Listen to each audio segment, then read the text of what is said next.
Bumper offer দিচ্ছি আজকে, bumper offer. খালি আমাকে বুঝাতে হবে, সঠিক উত্তরটা আমাকে বুঝিয়ে দিতে হবে, ঠিক আছে? Bumper offer.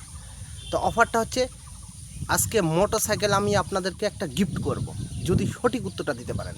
তো দেখি কে আমাকে সঠিক উত্তরটা আমাকে কিন্তু সঠিক উত্তর বলতে আমাকে বুঝাতে হবে যে মুরগি আগে এসছে না ডিম আগে এসছে, আগে মুরগি এসছে না ডিম এসছে।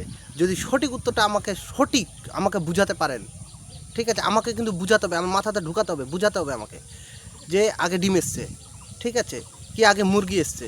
যদি আমাকে সঠিক উত্তরটা দিতে পারেন তো পাবেন একটা মোটরসাইকেল গিফট। আমাকে কিন্তু বুঝাতে হবে, বুঝতে পারলেন? আমাকে কিন্তু বুঝাতে হবে, আমি বারবার করে বলছি আমাকে বুঝাতে হবে। এখন কমেন্ট করে যে করে হোক, যেমন করে হোক আমাকে বুঝাতে হবে, বুঝতে পারলেন? যদি আমাকে সঠিক উত্তরটা দিতে পারেন, তো আমাকে যদি বুঝাতে পারেন, তো আপনি পাবেন একটা মোটরসাইকেল গিফট। বাস্তব কথা। দেখি কে বলতে পারে, আমাকে কে বুঝাতে পারে, বুঝতে পারলেন? তো তাড়াতাড়ি করে কমেন্ট বক্সে অবশ্যই লিখে পাঠাবেন, দেখি।